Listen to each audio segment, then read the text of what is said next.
만남의 여정 철로역정 7번째 세상 등지고 주님 뜻대로라는 말씀의 제목으로 주의 말씀 함께 나눠보고자 합니다. 한 유럽의 왕이 있었습니다. 그런데 이 왕이 너무나 실정을 했습니다. 그 왕은 늘 먹는 것을 좋아했고 먹기를 탐하고 그래서 몸이 비대해지고 또 국가의 살림을 살피지 않아서 나라의 살림이 점점 어려워지게 되었습니다. 그래서 그의 동생이 반란을 일으켜서 형의 그 왕의 자리를 폐위시키고 자신이 왕이 됩니다. 폐위시킨 그 형 왕을 이제 죽여야 하는데 죽일 수가 없죠. 형이니까. 그래서 감옥에 보내게 됩니다. 대신에 특별한 문을 만드는 감옥에 보냈습니다. 그 문은 먹고 마시기를 탐하여 과도하게 비대해진 형이 감옥에서 절제하고 노력하여 살을 빼면 빠져나올 수 있는 감옥의 문을 만든 것입니다. 실제로 동생은 형에게 먹는 욕심을 버리고 살을 빼서 그 감옥 문을 빠져나오면 살려주겠다고 약속을 했습니다. 대신에 그 동생은 형에게 왕의 자리에서 제공받았던 모든 음식을 동일하게 제공했습니다. 어떻게 되었을까요? 폐위된 그 왕은, 그 형인 그 왕은 여전히 자신이 먹던 그 왕궁에서 먹던 음식을 그대로 먹으면서 살을 빼지 못하고 쓸쓸히 감옥 안에서 죽게 됩니다. 그 모습을 지켜본 동생이 감옥에서 죽은 그 형의 모습을 보며 이렇게 얘기합니다.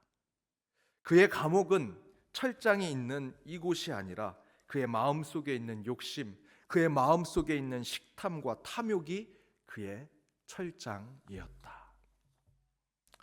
철장 안에 있다고 해서 다 감옥 안에 갇힌 것이 아닙니다. 몸과 육신은 자유로워도요, 자기 안에 있는 마음의 창살이 있으면 늘 묶여 사는, 감옥에 사는 죄수와 같은 삶을 살게 되죠. 우리는 헌법으로 자유가 보장된 삶을 살지만 어떤 사람은 육신의 질병의 감옥 안에 살아가게 됩니다. 어떤 이는 생각의 부자유함으로 의심하고 부정적인 생각에 억눌려 살아가고요, 앞에서 얘기한 폐위된 그 왕처럼 자기 안에 있는 죄악의 문제를 해결하지 못한 사람은 늘 보이지 않는 창살의 감옥에서 살아가게 됩니다. 한 왕이 탐욕과 죄악의 문제로 폐위가 되었습니다. 하지만 동생이 다시 회심할 기회를 주었음에도 불구하고 우리 인간이란 존재는 자신의 본성에 묶여서 그 죄된 본성을 벗어나지 못하더라는 것이죠. 먹는 것을 절제하고 살을 빼고 몸무게를 줄이면 감옥에서 나올 수 있는데 우리 인간은 눈앞에 있는 먹을 것, 내 배를 채울 것, 내 세상에서 누릴 것에 모든 것을 다 올인하는 그런 잘못된 본성에 보이지 않는 창살에 살아가는 죄인처럼 살아가게 됩니다. 그런 세상의 것에 우리는 보이지 않는 감옥에 갇힌 존재가 우리 인간이라는 것입니다. 쇠창살이 있어야만 감옥에 있는 것이 아닙니다. 저와 여러분의 마음속에 보이지 않는 쇠창살이 있으면 감옥에 갇혀 살아가는 존재라는 것이죠. 여러분, 저와 여러분이 드리는 지금 이 예배, 우리 기독교의 예배는요, 죽은 자의 하나님에게 드리는 예배가 아니라 산 자의 하나님, 곧 살아 역사하셔서 지금도 이곳에서 섭리하시고 우리 마음에 찾아오시는 그 하나님께 예배를 드리는 것이죠. 믿으십니까? 살아계신 하나님께 예배 드린다는 것은 지금 이 순간, 그리고 이 순간 이후에 우리에게 주어진 내일과 미래의 삶을 위한 예배가 되어야 한다는 것입니다. 따라서 우리는 이 예배를 통해 과거에 묶여 있거나 죽음에 대한 제사와 예배를 드리는 것이 아닙니다. 예수 그리스도의 십자가와 그 보혈은 지금 이 순간 예배 드리는 저와 여러분의 모든 과거의 죄의 문제를 그 족쇄에서 끊어버리지요. 그리고 우리는 지금 이 순간, 그리고 그 이후에 내일의 삶을 향해 나아가는 자들이 됩니다. 살아계신 하나님, 죽은 자의 하나님이 아니라 살아계신 부활하신 예수 그리스도를 통해서 우리의 삶은 새 생명을 얻는 것이 예배지요. 그런데 우리는 여전히 죽음에 대한 제사를 드립니다. 저 죽음을 향한 예배에 묶여 있을 때가 많습니다. 예배가 끝났는데 한 성도님이 찾아와서 목사님 넥타이가 삐뚤어져서 그 삐뚤어진 넥타이 보느냐 저 예배 제대로 못 드렸습니다 라고 이야기하신 분이 계십니다. 목사님 주보 명단에 봤더니 저의 이름은 최순자인데 최순지로 나와가지고 내 봉헌이 잘못됐나 걱정이 돼서 예배를 제대로 못 드렸습니다 라고 얘기하신 분이 계십니다. 주차를 길에다 댔는데 문이 제대로 잠겼는지 안 잠겼는지, 그 주차 열쇠를 계속 눌렀다가 뺐다가 눌렀다 뺐다가 삑삑 소리가 나는지 그거 듣느냐 예배 제대로 못 드렸습니다 라고 하시는 분들이 계십니다. 다른 곳에 마음이 붙들려 있으면 여러분, 지금 아무리 이 자리에 있더라도 살아있는 예배를 드리지 못합니다. 그 예배는 죽은 예배가 되는 것이지요. 예배는 살아계신 하나님께 드려서 우리가 자유롭게 되는 것입니다. 그렇지 않습니까? 예수 그리스도의 십자가로 주 예수 그리스도를 나의 구원자로 고백하는 이 예배 가운데 저와 여러분은 참된 자유를 경험해야 되지요. 그런데 이 예배 순간에 다른 것에 집착해서 보이지 않는 창살 안에 가둬져 있다면 이 예배는 죽은 예배가 될 것입니다. 이번 2주간 성지순례를 은혜롭게 다녀왔습니다. 오랜만에 성지순례를 가니 그 곳곳에서 많은 것을 배우고 깨닫고 싶었습니다. 가는 곳마다 놓치지 않고 사진도 찍고 가이드 목사님의 설명도 듣고 적고 기억하려고 노력했습니다. 그 모든 것을 다 담아내려고 하다 보니 가끔 가이드 목사님의 설명을 놓칠 때가 있었습니다. 꼭 사진을 찍어야 할 성지의 그 교회 또는 그 성지의 그 모습을 사진을 찍어야 되는데 사진을 찍지 못하고 지나칠 때가 있었습니다. 그러면 미련이 남습니다. 사진 찍어야 되는데, 가이드 목사님의 설명을 더 들어야 하는데 놓치고 지나간 것이 너무나 아깝고 미련이 남습니다. 그러니까 무슨 문제가 발생되느냐, 다음 코스, 다음 성지의 코스에 갔을 때 그 성지의 그 교회의 모습, 그 성지의 그 이유를 들어야 하는데 자꾸 그 전에 있던 코스가 생각이 납니다. 거기서 사진 찍었어야 되는데, 거기서 설명 더 들었어야 되는데, 지금 이 코스에서 잘 설명을 들어야 하는데 과거에 묶여있는 제 모습을 보게 되었습니다. 어느 식당, 점심에 식당에 갔는데 식사가 좋지 못했습니다. 많이 먹지 못했습니다. 그랬더니 함께 갔던 우리 순례하신 성도님들이 하나같이 이렇게 얘기합니다. 아침 든든히 먹을 걸, 고추장 가져올 걸, 라면 하나 가져올 걸. 미련이 남으니까요, 그 여행의 한순간에 과거에 묶이고요, 보이지 않는 미련이라는 과목에 묶여버리는 우리의 모습을 보게 됩니다. 작은 일상에서도 이런 미련이 생기면 이 미련이 우리의 삶에 보이지 않는 창살이 되어 감옥이 됩니다. 당연히 신앙 안에서도 그렇겠지요. 육신의 정욕, 안목의 정욕, 이생의 자랑에 미련을 가지게 된다면 우리는 보이지 않는 영적 창살에 묶여 사는 자들이 될 것입니다. 오늘 창세기 본문이 바로 육신의 정욕, 안목의 정욕, 이생의 자랑의 미련 때문에 영적 창살에 묶인 이야기를 담아내고 있죠. 소돔과 고모라의 죄악으로 하나님이 불의 심판, 유황의 심판으로 소돔과 고모라를 다 멸하십니다. 그때 하나님께서 아브라함 조카인 롯과 그의 가족들을 구원하시고자 했죠. 그들을 그곳에서 불러내고자 할 때 명령을 하나 주십니다. 창세기 말씀의 17절에 보니 돌아보거나 들에 머물지 말라, 산으로 도망하라 라는 명령을 주시죠. 그런데 그때 오늘 본문의 말씀에 보니 롯의 아내는 뒤를 돌아보게 됩니다. 그리고 소금 기둥이 되었다 성경은 증거하죠. 왜 롯의 아내가 뒤를 돌아봤을까요? 성경에는 많은 해석들을 우리에게 이야기해 줄 수 있지만 다른 이야기 할 필요 없습니다. 저와 여러분의 일상의 삶에 비춰보면 쉽게 답이 나옵니다. 세상에 미련이 남아있기 때문입니다. 저 성에 내 금고에 물질이 있는데, 내 돈이 있는데, 내가 그곳에서 스펙을 쌓고 엄청난 내 경력을 쌓아놨는데, 저곳에 내 안락함과 풍요함이 저곳에 있는데 저곳이 다 불타 없어지는구나. 그 미련이 남으니 하나님의 말씀이 아니라 미련이 남은 과거의 것을 뒤돌아보게 되더라.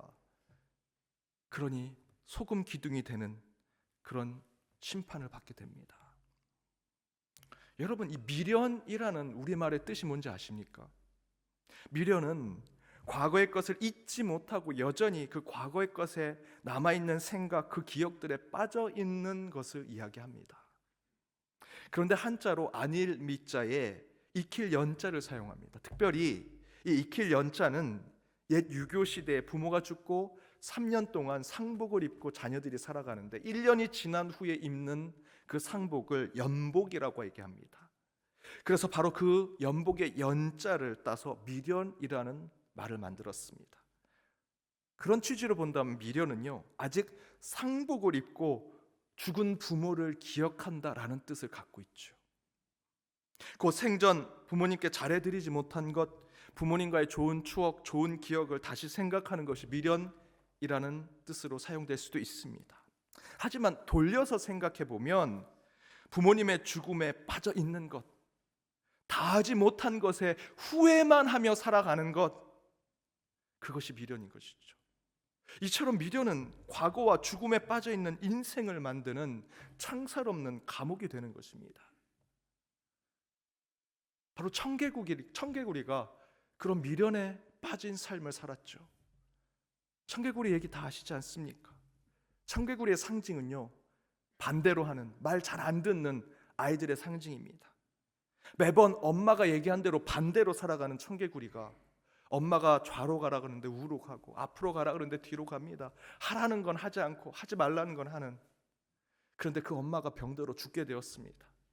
매번 자기의 말에 반대로 얘기하니 자기를 양지 바른 곳에 묻어달라 하면 저 냇가에 묻을까 해서 그래, 나를 음지에 묻어달라 얘기합니다.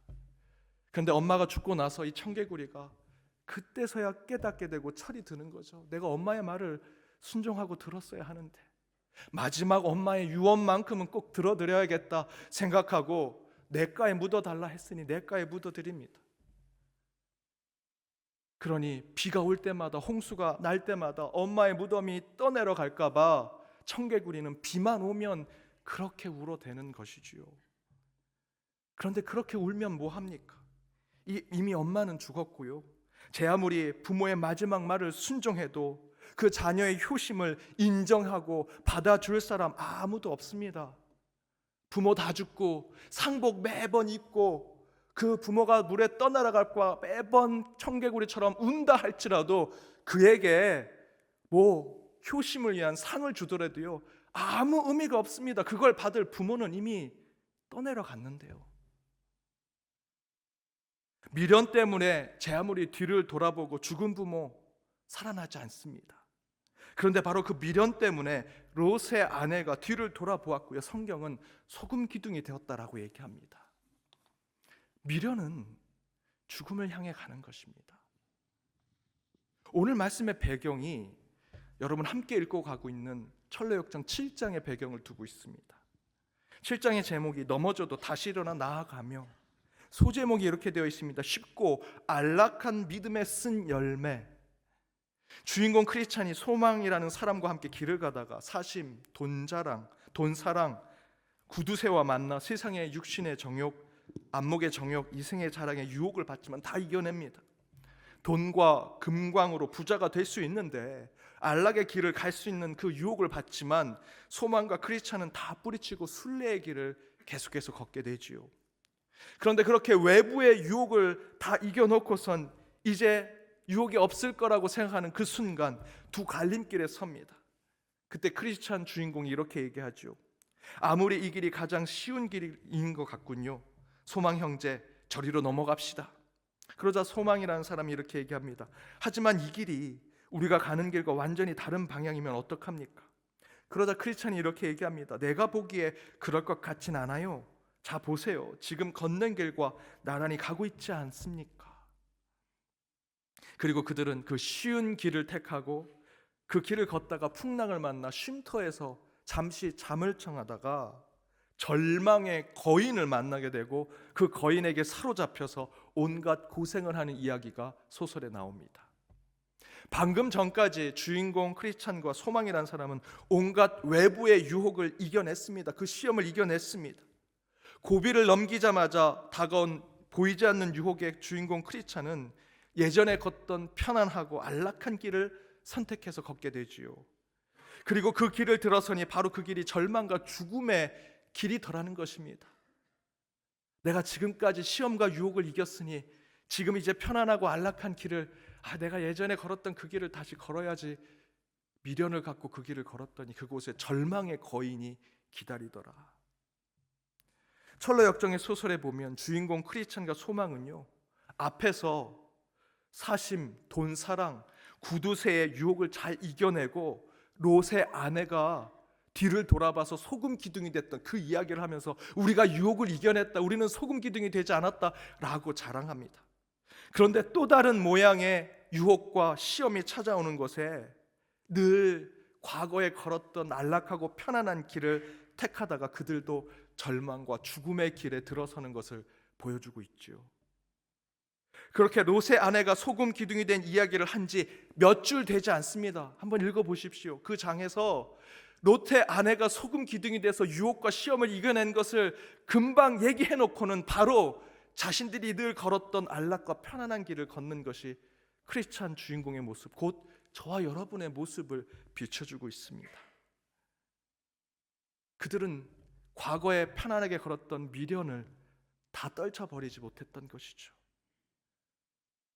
여러분, 이처럼 소망과 절망, 선과 악, 긍정과 부정, 구원과 심판, 생명과 죽음은요, 한 치, 한 끝, 종이 한 장 차이입니다.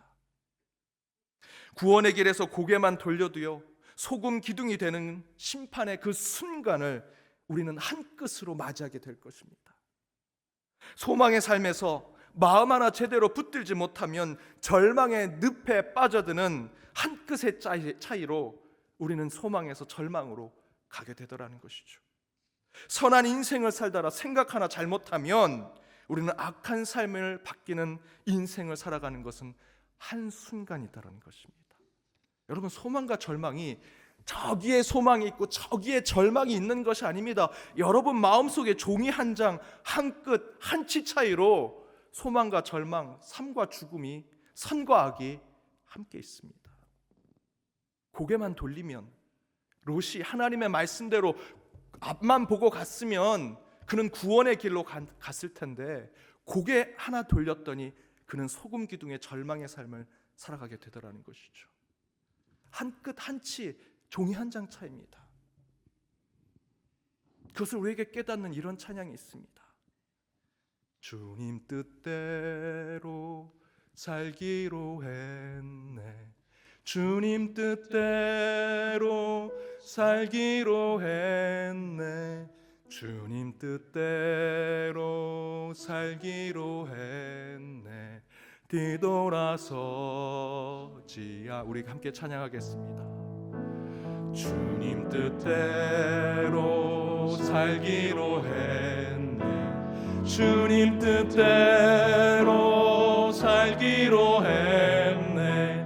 주님 뜻대로 살기로 했네. 뒤돌아서지야. 우리 3절 세상 등지고 십자가 보내. 세상 등지고 십자가 보내. 세상 등지고 십자가 보내. 세상 등지고 십자가 보내. 뒤돌아서지. 한 번 더. 우리 세상 등지고. 세상 등지고 십자가 보내. 세상 등지고 십자가 보내. 세상 등지고 십자가 보내. 뒤돌아서지 않겠네. 뭐라고 찬양하셨습니까? 주님 뜻대로 사는 것, 다른 것 아니다 얘기하지요. 육신의 정욕, 안목의 정욕, 이생의 자랑, 그 세상의 것 뒤돌아보지 않겠다라고 얘기하는 것입니다. 육신과 안목의 정욕, 이생의 자랑, 저 멀리에 어딘가 어둠의 세상에 들어가야 우리가 그곳에서 보는 게 아니고요, 뒤만 돌아봐도요 그 세상에 정욕이 있다는 것이죠. 내 것을 자랑하고 싶은 교만한 마음이 뒤만 돌아봐도 있다는 것입니다. 세상 등지고 십자가 보는 삶 살겠다. 미련이 남아 뒤돌아보면 그 길은 주님 뜻대로 사는 것이 아니고 십자가의 길이 아니라 이야기합니다. 한 장 차이입니다. 한 끗 차이입니다. 고개 하나 돌리는 차이입니다. 주님 바라보는 삶, 주 뜻대로 순종하는 삶, 하나님 말씀대로 살고자 하는 그 바보 같은 삶을 살아갈 때 끝내 마지막 때 주님께서 저와 여러분에게 의의 면류관을 허락하시고 하나님께 인정받는 참된 하나님의 자녀된 권세를 주신다 약속해 주고 계십니다. 바울의 여정을 쫓아가는 우리 사순절 기간에 성지순례를 다녀왔습니다. 그 가운데 오늘 본문이 나오는 요한 1서를 쓴 사도 요한의 집필 장소도 저희가 방문했습니다. 사도 요한이 요한복음을 쓰고 유배를 당하게 돼서 반모섬에 가게 되죠. 그곳에서 요한계시록을 쓰고요. 그 유배가 끝나고 마지막 머물렀던 투르키의 이즈마르에 있는 셀축이라는 도시, 전체 지명은 에베소라고 하는 지명입니다. 그곳에서 마지막 여생을 보내면서 이곳에서 요한 1, 2, 3서를 썼는데 사진에 보시면 그 셀축이라는 도시 안에 들어가는 입구가 이렇게 생겼습니다. 그 안에 사도 요한의 무덤 기념교회가 있습니다. 바로 이 사진이 그 하얗게 가운데 있는 곳이 사도 요한이 묻혔을 것이라고 추정하는, 그곳에 그렇게 비석처럼 세워놓고 4개 기둥을 세운 것은 사복음서를 상징하는 것입니다. 바로 사도 요한이 그 요한복음을 쓴 그 사람이다라는 것을 보여주는 것이죠. 그 다음 사진 보시면 그 교회가 아주 큰 교회였습니다. 그 교회 안에 성도들이 죽으면 발인을 하는 장소입니다. 작은 4개 기둥 서 있는 곳에 관을 올려놓고 예배를 드리는 장소라고 얘기합니다. 그 다음 사진 보시면 그 교회 안에 이렇게 세례를 드리는 곳이 있습니다. 그 안에 물을 담아놓고 그 안에 들어가서 침례를 하면서 세례를 주는 곳. 그래서 우리 교회 세례 양육반이 그 안에 들어가서 이렇게 사진을 찍었습니다. 그 다음 사진이 중요합니다. 다음 사진 보시면 제가 그 무너진 그 문틀 안에서 우리 권사님 한 분이 저를 사진 찍은 그 사진을 또 누가 찍어주셨습니다. 그런데 저 뒤에 보시면 큰 성이 보이지요. 그 성이 아르테미스 신전, 여신을 모시던 신전입니다. 당시 바울이 세웠던 교회, 많은 초대교회들은요, 지금의 불교의 사찰처럼 저 산속에 세속을 떠나 있는 곳에 교회를 세우지 않았습니다. 사람들이 많이 모이는 아고라 광장 또는 시장, 신전에 수많은 사람들이 우상숭배하는 그 옆에 교회를 세웠습니다. 그렇다면 그 교회에서 성도들이 문을 열고 나가면 무엇을 보았겠습니까? 그 아르테미스 신전에서 우상을 숭배하며 제물을 바치면서 복을 달라 외치는 이생의 자랑을, 육신의 정욕을, 안목의 정욕을 드러내는 사람들을 바로 볼 수 있는 것이죠. 고개만 돌려도요, 교회에서 고개만 돌려도 세속의 그 모든 모습을 볼 수 있었습니다. 바로 그곳에서 사도 요한이 오늘 본문의 말씀을 썼습니다. 요한일서 2장 15절에서 17절, 우리 길지만 다시 한번 읽어보겠습니다. 함께 읽겠습니다. 이 세상이나 세상에 있는 것들을 사랑하지 말라. 누구든지 세상을 사랑하면 아버지의 사랑이 그 안에 있지 아니하니 이는 세상에 있는 모든 것이 육신의 정욕과 안목의 정욕과 이세의 자랑이니 다 아버지께로부터 온 것이 아니요 세상으로부터 온 것이라. 이 세상도 그 정욕도 지나가되 오직 하나님의 뜻을 행하는 자는 영원히 거하느니라. 물론 사진으로 보신 그 교회는 사도 요한 무덤 기념교회, 그러니까 그 교회는 사실은 사도 요한이 이것을 쓸 때 그 교회가 있지는 않았습니다. 하지만 그곳에 이미 교회가 있었다 생각하고 거기다 기념교회를 세운 것입니다. 그런데 사도 요한은 바로 그곳에서 사도 요한의 1, 2, 3서, 특별히 오늘 본문의 말씀을 쓸 때 바로 창문으로 내다보면 그곳에 아르테미스 신전에 우상이 서 있는 모습을 보았을 것입니다. 그곳에 피가 흘리는 제물을 바치면서 복을 달라고 외치는 사람들을 볼 수 있었던 것이죠.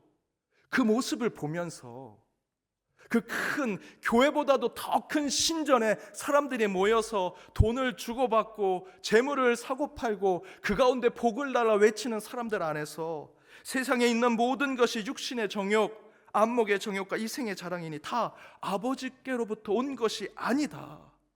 세상으로부터 온 것이라. 이 세상도 그 정욕도 다 이제 지나갈 것이더라. 저 보는 저 신전이 저렇게 거대해 보일지라도 저것은 다 사라질 것이고 오직 하나님의 뜻을 행하는 자만이 영원히 살 것이다. 오늘 본문의 말씀을 그 가운데서 쓴 것입니다. 아마 세상 사람들은 그 작은 교회를 보면서 이렇게 생각했을 것입니다. 이 신전의 그 조그만 교회에 비주류의 사람들, 세상에서 버림받은 사람들, 그 저 먼 곳에서 한 청년이 죽고 살아났다는 것을 믿고 살아가는 세상의 가장자리에 있는 사람들이 모여서 뭐 예배드리고 세례 베풀고 성찬하는데 무슨 의미가 있겠느냐라고 생각했을지 모릅니다. 그렇게 생각했던 그 신전들 저희들이 성지순례하면서 돌아봤는데요, 다 무너졌습니다. 땅바닥에 깔려 있었습니다. 하지만 그때 그 아버지께로부터 나온 영원한 말씀을 붙든 교회는요, 세계 곳곳에 흩어졌고 지금 이곳에서도 129년 전 말씀이 선포되고 지금 우리에게까지 살아 역동성 있는 하나님의 말씀이 이곳에도 선포되고 있습니다.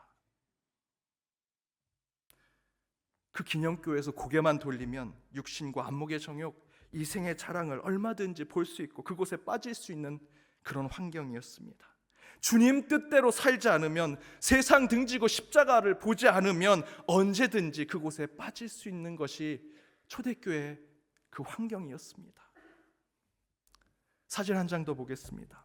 여러분, 이곳은 4대 교회입니다. 사진이 좀 크게 나와서 그런데요, 교회가 굉장히 작습니다. 우리 드보라 방 그거보다 한 1.5배 더 큰 정도밖에 되지 않습니다. 근데 여러분, 4대 교회가 어떤 교회인지 여러분 아시죠? 계시록 3장 1절에 살았다 하나 죽은 교회라고 얘기했습니다. 7교회 중에 칭찬받지 못했던, 책망만 받았던 교회 중에 하나죠. 그 교회 가서 우리 성도님들과 함께 기도했습니다.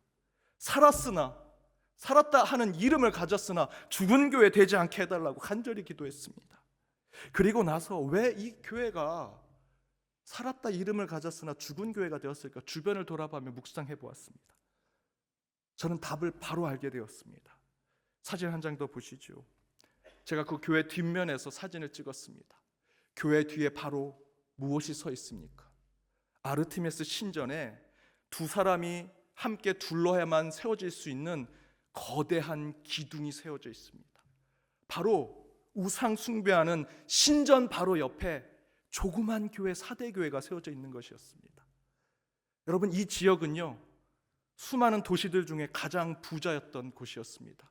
그곳에 들어가는데 가이드 하시는 목사님이 땅바닥에 금이 있을 줄도 모른다고, 여기에 금이 나와서 그 냇물에서 금을 캐고 사람들이 금을 캐서 이 도시는 큰 부자였던 교회였다고 얘기했습니다. 그랬더니 성지순례 하시는 성도님들이 다 바닥만 보고 갑니다.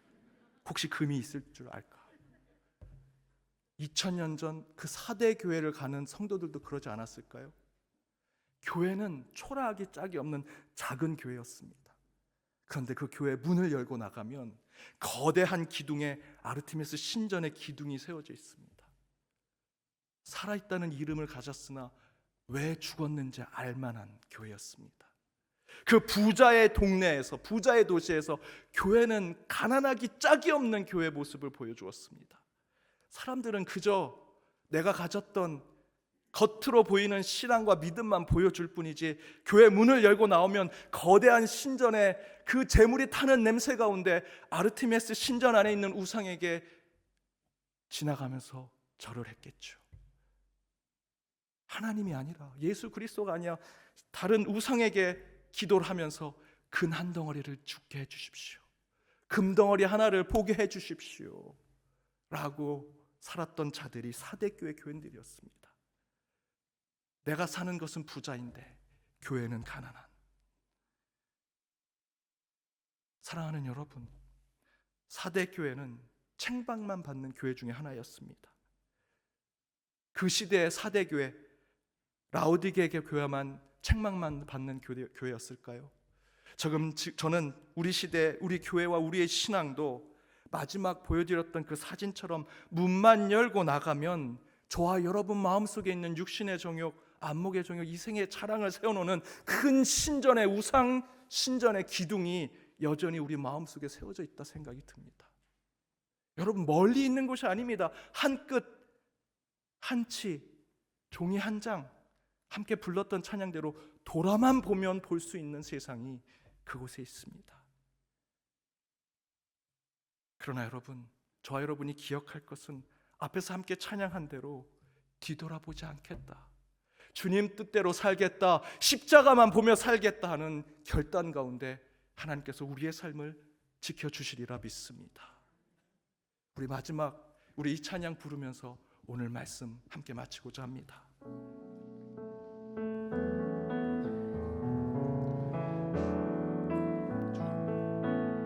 주님 뜻대로 살기로 했네, 주님 뜻대로 살기로 했네, 주님 뜻대로 살기로 했네, 뒤돌아서지 않겠네. 주님 뜻대로, 주님 뜻대로 살기로 했네, 주님 뜻대로 살기로 했네, 주님 뜻대로 살기로 했네, 뒤돌아서 우리 3절 부르겠습니다. 세상 등지고, 세상 등지고 십자가 보네, 세상 등지고 십자가 보네, 세상 등지고 십자가 보네, 뒤돌아서지 않겠네.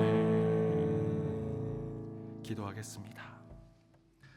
생명의 길로 인도하신 하나님, 천국의 여정 가운데 수많은 만남 속에서 하나님의 얼굴을 보게 하시고 하늘의 천사를 만나게 하시며 이 땅의 지혜와 능력을 가진 하나님의 사람들을 보게 하심을 감사드립니다.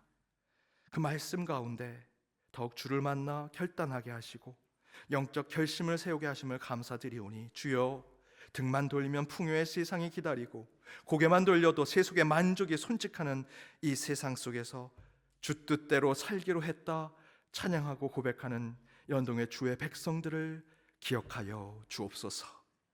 이들에게 하늘의 큰 상급을 허락하시어 우리의 대뿐만 아니라 우리 다음 자녀의 세대에게도 더욱 복과 은혜, 하나님의 상급과 부요함이 가득할 수 있도록 지금의 이 천국 여정을 잘 이겨내게 하여 주옵소서. 한 주 하나님의 말씀대로 살고 순종하며 그 뜻을 신천할 때마다 하늘의 영광이 드러나게 하시고 세상에서는 우리의 그리스도인의 삶이 선한 영향력이 되게 하여 주옵소서. 이 모든 간구 예수 그리스도의 이름으로 기도드립니다. 아멘.